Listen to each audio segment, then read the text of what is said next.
Hi guys, welcome back to the Melbourne subtropics. Yeah, a lot going on here in September/October, the beginning of spring. Yeah, and whilst the main part of Australia is in the high 20s and 30s, we're still in the high teens and low 20s. So what is it? It's only 18 Celsius. So you don't need to be in the 30s, guys, to be experiencing a tropical garden, right?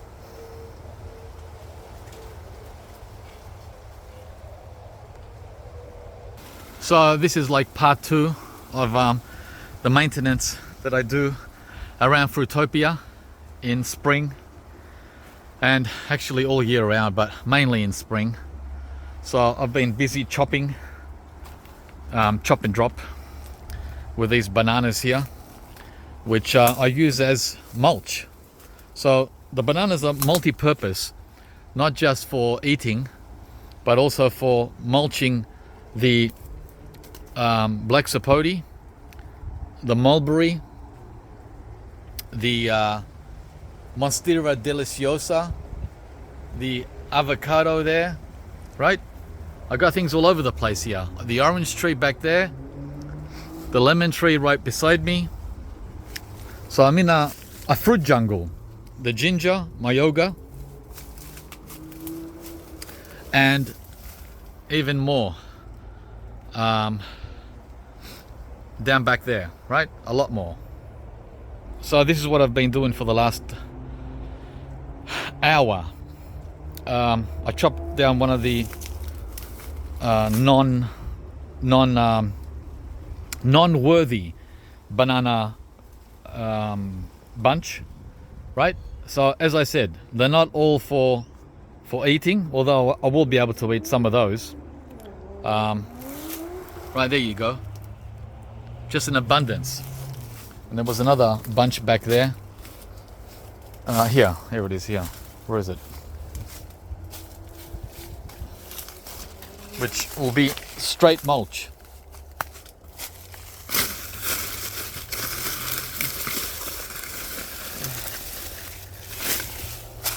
I don't know where I put them. Well, all I can say is it smells really good back here, and it looks really good too. Lots of mulch from the bananas. And here's another one I just cut down. Right, it's a medium size that I don't need. Right, so grown purely for mulching, not for eating. I already have a rack there. Don't know if that's gonna amount to anything. Doesn't matter. For me, we cook the blossoms in Thai, Filipino, and Indian meals. There's another one there, right? Doesn't matter. Doesn't matter about the fruit. It's multi-purpose.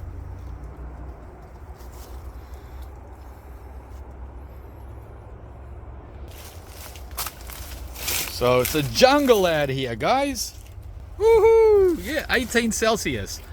And Jungle Boy's out working. So yeah, it's nice in Cairns. When we were there in winter, temperatures were like 24 to 27. Very mild and comfortable. But come summer, forget it, man. It's in the 30s. It's humid. You got mosquitoes. You got to be dressed, otherwise you get bitten. Check out the gardeners, the way they dress up in far north Queensland. They can't be dressed like me. No way, Jose. I can be like this all summer and all spring, and I don't get one single bug land on me. Not one. Did you think about that? Okay, so what else have I been doing the last few days? I've been pulling out weeds. Look, see all this grass? This pulled grass. I use it as a blanket. in place of store-bought mulch. It doesn't last long. It's only good for a couple of weeks, then it's all gone. But it does the job, guys. Otherwise, the ground looks like this. Right? Nothing. Just dirt. Well, very good dirt at that. So, and there I mulched kale from winter kale. That's an imbi tree, which I don't think I've shown you guys before. I just planted it. It was in the pot all winter, outdoors, without protection, and it survived. Just. Right? So we'll see how it does in the ground over spring, summer. This was not cheap. This was very expensive, as it's already got a nice mature trunk. The 2 yellow jabuticabas are waking up. They've been waking up for about a month now with new growth. They're extremely slow though, just like their cousins, the regular jabos. I got all the persimmons fully woken now. This is the Day Maru, astringent variety, and it looks like it's got fruit on it for the first time. So that'll be cool. A new white Shatut mulberry, which I planted last summer, the end of last summer.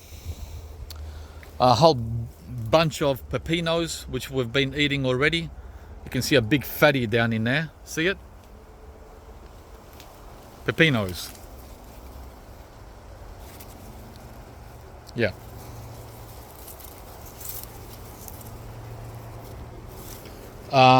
Another rack or bunch of dukas there. Fully loaded mandarin tree. A plantain banana for cooking bananas. Guys, it's awesome. It's friggin' awesome. Except this little white sapoti doesn't like it here. It's been in the ground now for a year. Just over a year, actually, a year and a half. And it's not doing anything. The Max Gold, don't know what's wrong with him. He's fully alive. There's no dead wood anywhere. But he's not moving. It's all right. We'll wait. We're patient. So you can see I pulled out all the weeds, all the grass. This was a backbreaker. It took me over 2 hours. All the way down there. See that? The pile? It was all around here. All weeds. All weeds everywhere. All the way across. All the way to the lily here. The beautiful lily. And around the pepinos. All the way across. I also planted Malabar chestnut this week. Right? It likes shade. It's an indoor plant. So shade it's going to get. Morning sun and afternoon shade thanks to the pink guava. And the Kerry starfruit, which is still sooking. Don't know how long this guy is going to be sooking for. 6 years in the ground and nothing come of him. Don't know what's wrong with the carambola in Melbourne. Not good at all. Oh yeah, the gyro persimmon. I haven't shown you this for a long time. It's also fully awake. That's the one with the super size, full kind of persimmons. It fruits every alternative year. So it looks like this year will be a gangbuster year on the gyro persimmon. I pulled out all the weeds from the veggie patch as well that were all along here. Hang on, there, all along there. Planted a new apple tree. It's not new, I had it for a year in the pot. It's a multi-grafted from the fruit salad company. Pulled out all the weeds from that veggie patch, and under the 12-year-old kaffir lime tree, which is 4 meters. I can't control it, it's out of control.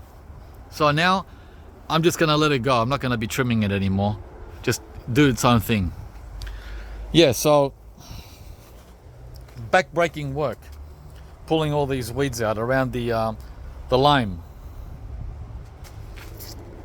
and oops, along the neighbor's fence line, back-breaking work. So this is ready now for planting vegetables, the ones I showed you in part 1 of maintenance. It's maintenance time. You can still see some of the weeds I left behind. I didn't completely pull them out. They'll be back in the next few weeks. So we've got to do it all over again. Weeds under the rocoto, peppers, weeding, guys. So now this veggie patch is ready, even though I planted 2 fruit trees in there, which Kim wasn't happy about. I gotta plant the trees, guys. I need room. I planted the mulberry here last summer or spring, a year ago. Look at it. It was sooking for the first 3 months because of the incredible amount of rain we had in spring 2022. Remember that spring? Exactly a year ago. And this was really, really, really sad. But look at it now. It's really freaking amazing. Mulberry. I wish mangoes were that hardy. Right, guys? I love mulberries. I love guavas. They're like keepers. Like a good wife or a good husband. You can't go wrong. It's the Angela. I don't know anything about it. We'll find out. Grafted. It's fruiting too. It's got a few fruits on it. Very weird looking. But yeah, it's fully come back from Sookville because it was standing in water. It was actually sitting in standing water all spring last year. Like putting it in a bucket of water, and it didn't die. Take note, experts. This is for the experts who keep giving out advice. The Angela mulberry survived sitting in a bucket of water for 3 months. How's that? Why can't mango do that? Or any other of the tropicals? They're damn sooks, that's why. Another bunch of bananas there, ready to bring down. I took off the frost cloth from the Rollinia, which you'll see soon, from the Sapodilla, Chiku Sapodi, and from the other Chiku Sapodi too. So all the frost cloths have been removed. And I planted 2 more trees. This one, Parfianca pomegranate, the sweetest pomegranate in the whole world. That's what it was voted. And over there, we'll get closer though, I planted the Black Beauty Suriname cherry, which wasn't looking good in a pot for the last 2 years. 2 years in a pot, and it was dying. However, it did survive 2 winters outdoors, unprotected. Okay, guys, so we've got the kwai muk, which always looks like crap after winter and comes back to life. At the end of summer, that this plant's favorite season is autumn. So March to May, March, April, May, that's when it looks superb. The rest of the year it looks like shit. Looks like that. I don't know why.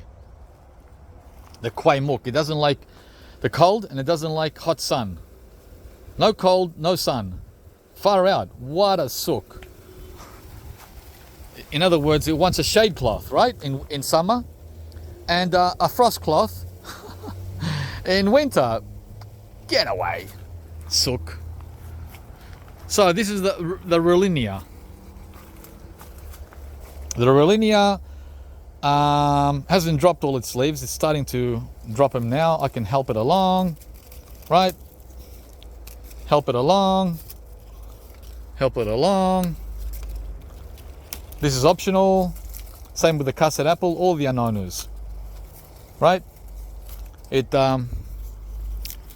encourages new growth, so they say. Although my Paxton Prolific has got new growth all over it, and I haven't removed one leaf, not a single leaf. So that might be a bit of a myth. There are a lot of myths out there in fruit tree world. Anyway, guys, it survived winter with flying colors, and it's getting new growth, waking up, right, on every bud, on every branch. But it's very slow. Last year in 2022, these buds didn't come until December, until the end of spring. Wow, talk about a long wait. So last year we lost all of spring. Spring was gone, wasted on the Relinia. I didn't do anything until December. So this year, because of the El Nino, oh, that's a nice new spurt there. Because of El Nino, this is going to be an awesome year, right? Not only for winter, which has just gone by, which was the best winter in a decade. It's going to be the best spring in a decade, and, well, most likely the warmest summer in a decade. But hopefully we don't get any bushfires. I should have made a separate video for the Relinia and the other plants. Anyway, there's more new growth there. So the bottom line is the Brazilian custard apple is doing great. Okay, let's move on. There's the Chico sapodi, also known as Sapodia. Wow, the frost cloth made a huge difference on this tree here, thanks to my favorite angel out there. You know who you are, right? He's the frost cloth guru or mentor. He told me a million times to wrap these with frost cloth, and I did until the end of September. And once the temperatures started going above 10 degrees at night, I removed it, right? Now, if there's going to be any freak frosts in October and November, I left the posts in, and the frost cloth is in that shed, if need be. So look at this.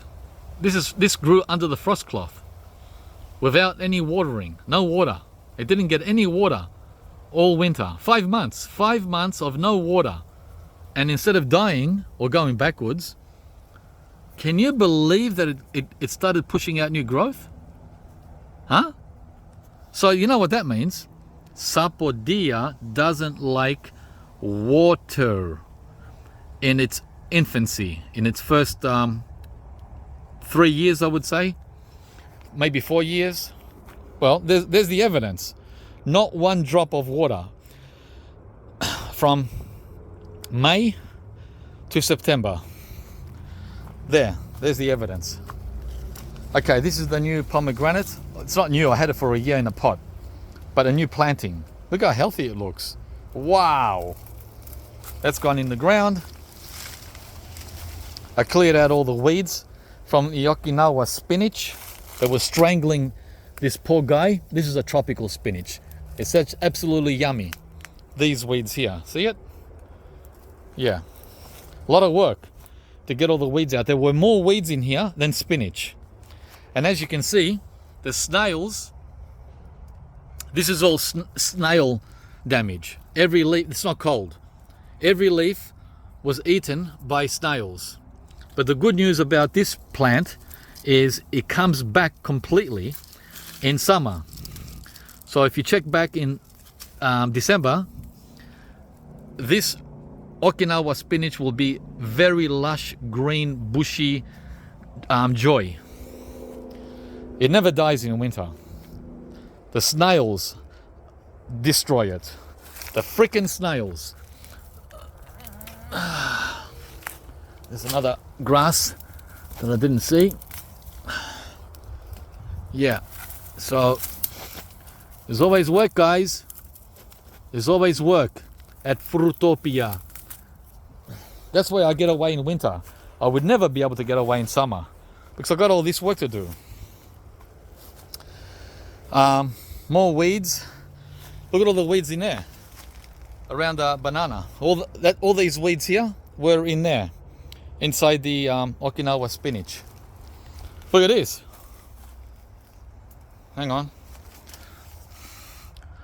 See all this grass?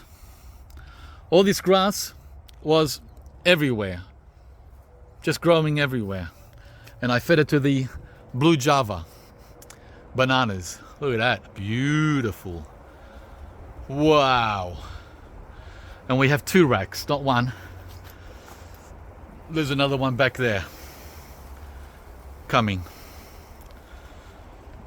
2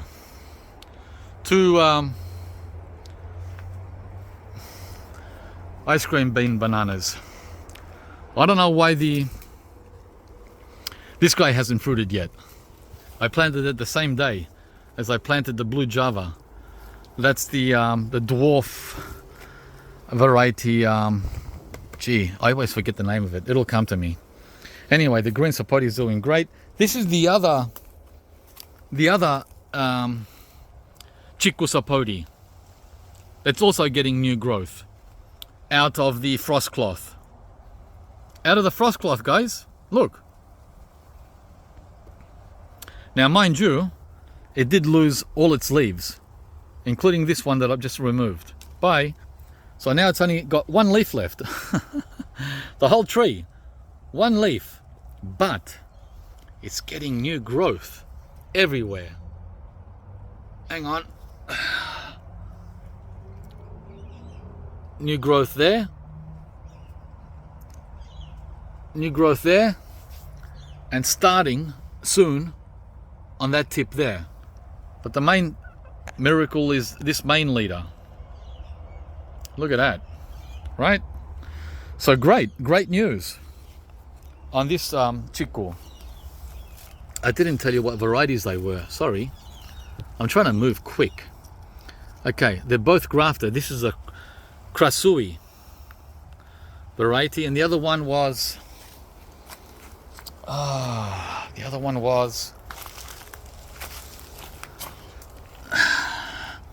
prolific. I've got a 3rd variety too in a pot, which is doing better than these, and it's got a flower on it. I'll show you that in another video. So the 2 carambolas here, the Sri Kembangan and the, oops, I think the label fell off. We lost the label, Houston. We lost the label. That's no good. I think this is the giant Siam. I think it's the giant Siam, yeah. But both of them did well without any winter protection at all. I didn't cover either of the carambolas.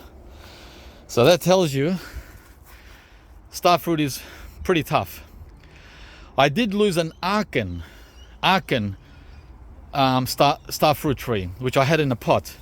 I don't know why I lost it. It was doing so well until July. And then in August, it went and died. Unprotected outdoors. Unlike the, look at this green sapoti. It's never had any protection ever since I bought it. Not 1 day of protection. Okay, look what I'm doing there. Sugarcane. Sugarcane's another chop and drop, and also a windbreak.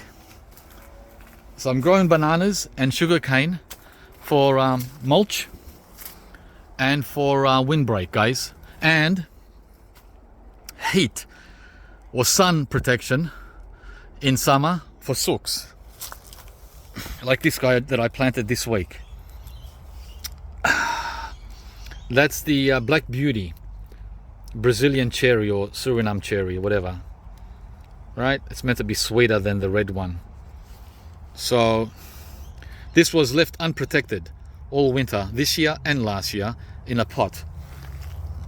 Just over there. And it survived. It dropped all its leaves, which it does anyway. It does it every spring. Look, more work. This is the other persimmon, which is waking up. This guy, when I planted him 2 years ago here in this location, was looking dead because it was sitting in bog. The soil was bogged, just mud, and he said, I'm gonna die. So all summer, that first year I planted it, it was just a dead stick.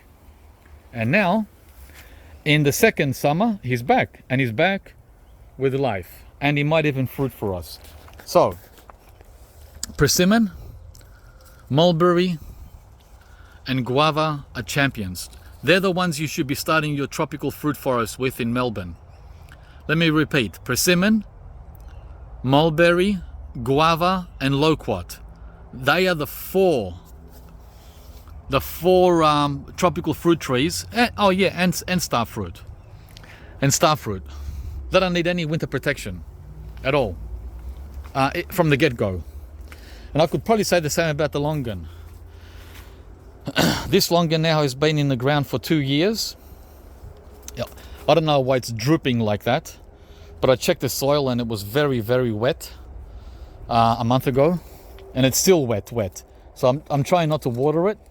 Well, I'm not watering it at all, except I gave him a dousing of sea salt. I gave everything a sea salt, not everything, all the tropicals, sea salt at the beginning of September on their foliage, not in the ground.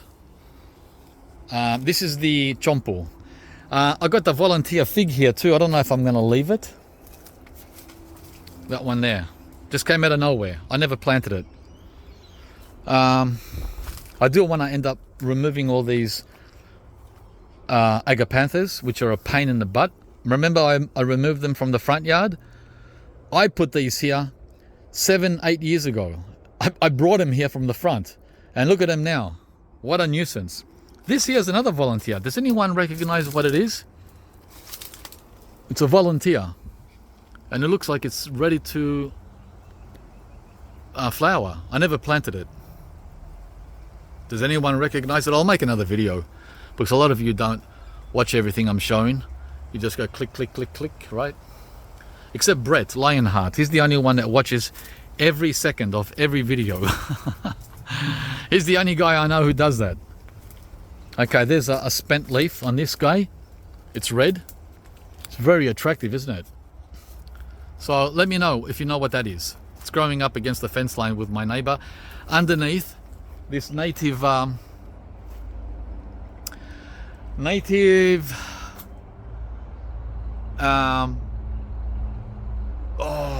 jeez, come on brain. Native frangipani. Jeez. All right, look at this. And I planted this frangipani 15 years ago, and look at it, it's a beast. It's subtropical, and look at it, subtropical, no problem. I wish the fruit trees were as what do you call it, amazing as this native Australian frangipani, which just finished flowering a month ago. So this flowers and has the most beautiful scent in August, late winter. See how I've pulled out all the weeds? A lot of work, guys. I didn't use the whip. Oh, there's the other banana I was looking for at the beginning of this video. Right, so I threw it from all the way over there to here to mulch it. This is going to be mulch. I'm not going to eat this, right? So you get dud banana racks or banana bunches, and I feed them to the trees. But I'm going to cut it up. So this is one of 3 grafted black sapotes I have. And by the way, in this location here, I used to have a ornamental ginger, just like that there. See that?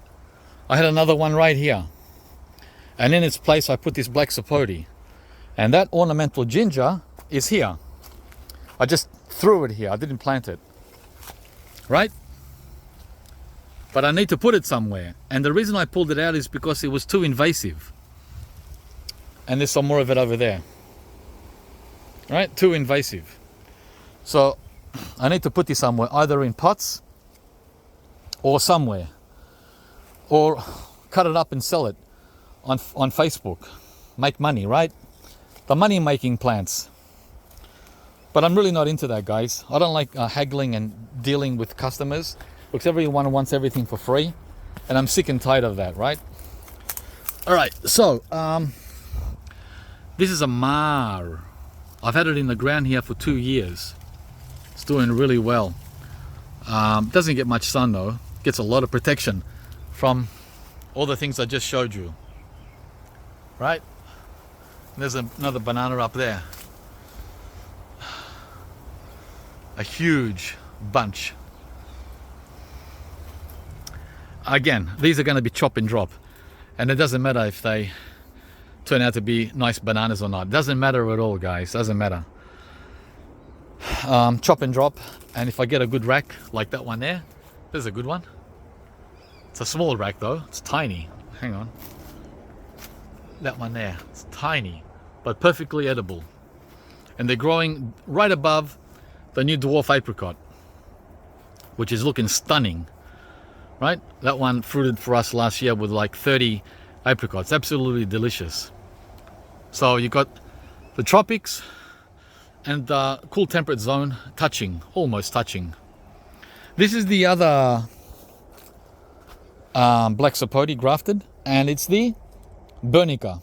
I was gonna get a couple of more, like the Colossum, what's it called? Colossal, the chocolate, and the big one, the Mossman. But guys, I've run out of room. I don't have room. So more cleaning up here. I threw these bananas before. They're on their way. They're on their way to mulch land, right? Mulch land. I'm gonna mulch them. So that's what I use the bananas for. It's not just for eating. I'm gonna cut them up and feed them to the trees. Feed the trees with the bananas. And the same with the sugar cane. See how that's in my way? I'm gonna cut that. Look.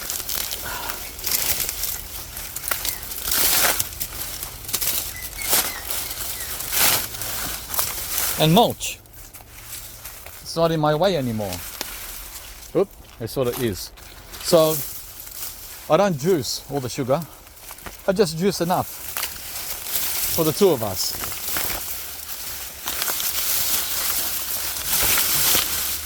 There you go, done. Isn't it fun? Playing in the Melbourne subtropics? Come on, guys. It's so funny. Okay, and the reason why I left this ornamental ginger is because it's not as invasive as the other one, so it seems. So it's staying for now, and it's got the most delicious scented flowers, which now are past, of course. And it flowers twice a year. In winter, when it's freezing, it flowers in winter here in Melbourne, which is incredible to get the ornamental tropical flowers when it's freezing. Oh, there they are. These ones. Look at them. Oh, wow, there's more up there. I didn't see them. Right? So they're nice to cut up and bring them into the house and put them into a vase or a vase. Look at it. Stunning. I could have put another fruit tree here instead, but I think it looks beautiful, and it's good privacy screen too with the neighbor up there, right? And we got lots and lots of tropical nuts coming too. This is the macadamia.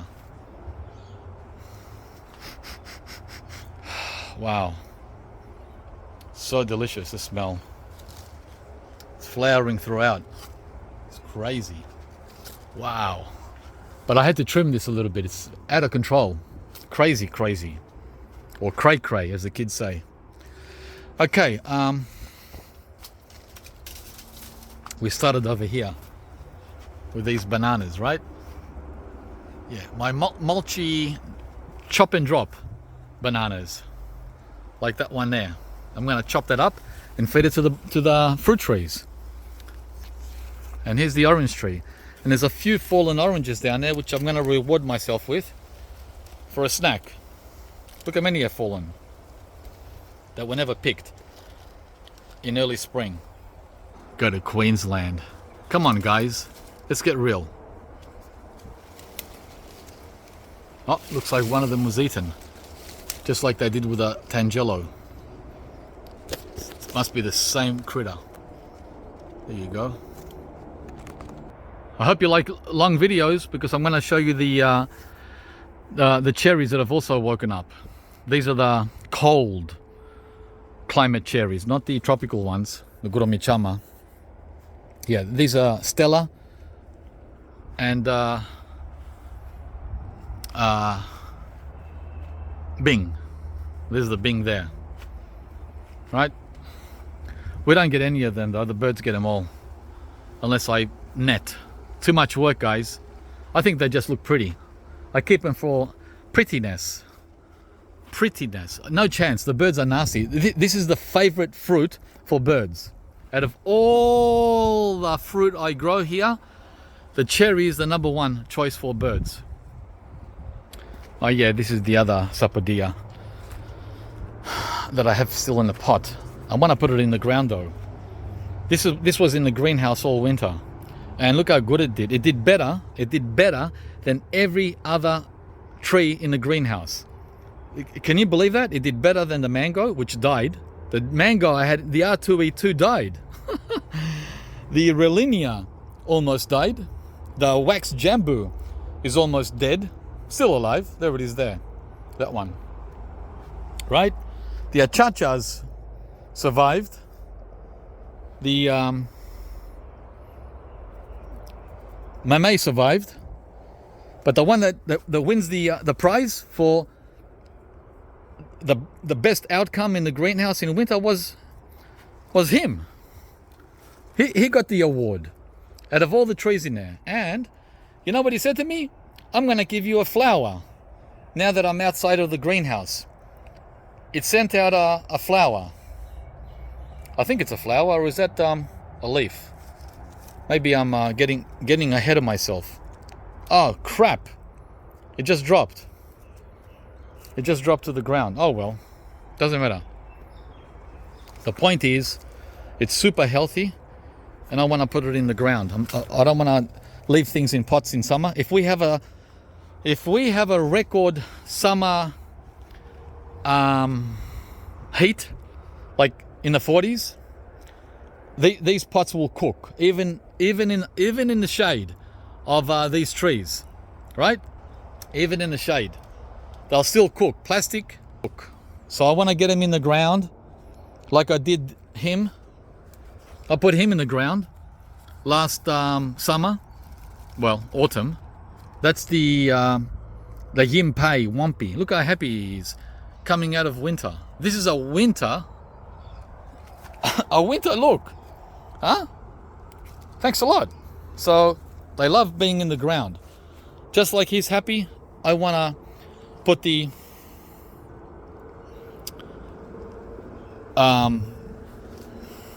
sapodilla in the ground. And I've got a canistel that I want to put in the ground. And I've got American pawpaw that wants to go in the ground, guys. And also the pitangatuba that survived 2 winters unprotected. He wants to go in the ground. And I want to put this guava in the ground that I don't have. This is the sweetest guava in the world. And it just survived winter. Just made it. It's alive, just barely. So there's the new Jabuticaba fruit forest. Oh, and there's another star fruit that survived winter. That's the Daily Sweet Gold. Just made it, barely made it alive. In the full brutality of winter with no protection. Just made it. So yeah, and it's a baby. So yeah, star fruit can also be left out in winter unprotected, unlike the sooks, right? All right, one last thing I want to show you, and look at that Jabuticaba waking up there with all the new growth. See all the new growth on him? I think that's the large leaf, the grimmel. I think it is. Yeah, look at all the new growth on him. Yeah, large leaf. Okay, so one more thing in the front, and then we're done back here. Okay, I finally trimmed the passion fruit, which should have been done in August, at the end of winter, and instead I did it now, at the beginning / middle of spring. But what a good job I did, didn't I? Huh? I got up there with a ladder and scissors or trimmer. There's still a few bits and pieces that haven't fallen, like that one. Oh no, yes, yep. There you go. Yeah, you can see the cuttings down there, right?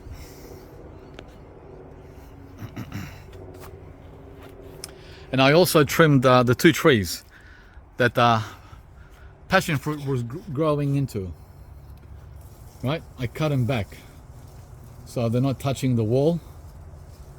This is the lemon guava, or the yellow cherry guava. I cut all the branches that were coming into the wall, and you can see a big hole here in the passion fruit. That's because that there had landed on the lemon guava. Hang on, let me open this. Yeah, there's all the new growth coming. So I should have done this a month ago, right? And the same with the grumi chama. I went back here and cleaned up. I trimmed the grumi chama because it was touching the wall and the passion fruit, and they're all down here, the cuttings. Yeah, guys, there you go. There's plenty. I cut off a lot of flowers, like 100 flowers were cut, but guys, there's another 100 flowers interspersed, hidden inside there, which you can't see. So how many passion fruit are we gonna eat? 200 or 100? Well, either one is fine. Either one is fine. See how I cut the grumi chama here? Cut. Yeah, because now it's ready to flower. Just like the lemon guava is ready to flower. So is this guy. Look, everyone's ready. This is an October event. October is when he flowers, right?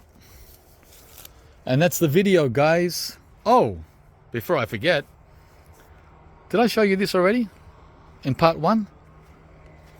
I can't remember. Yeah, I think I did. Yeah, the Namoroi pomelo, after I gave it a trim.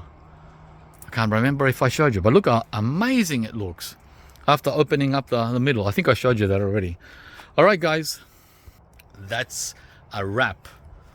I'm gonna go back now to the bananas at the backyard, cut them up and serve them to all the young tropicals for lunch. Thanks for watching. Put a like if you enjoyed the video. Complain, make a formal complaint to me that the videos are too long, so I know. This is the last cover that I haven't removed yet, because he's the biggest sook out of all, the Bowen seedling. I removed the cover, the jackfruit. I removed the cover on the jackfruit, and I removed the cover on the acerola. I'll show you those in the next video. Bye, guys. Please subscribe to the channel if you haven't. We'll be back soon with another video.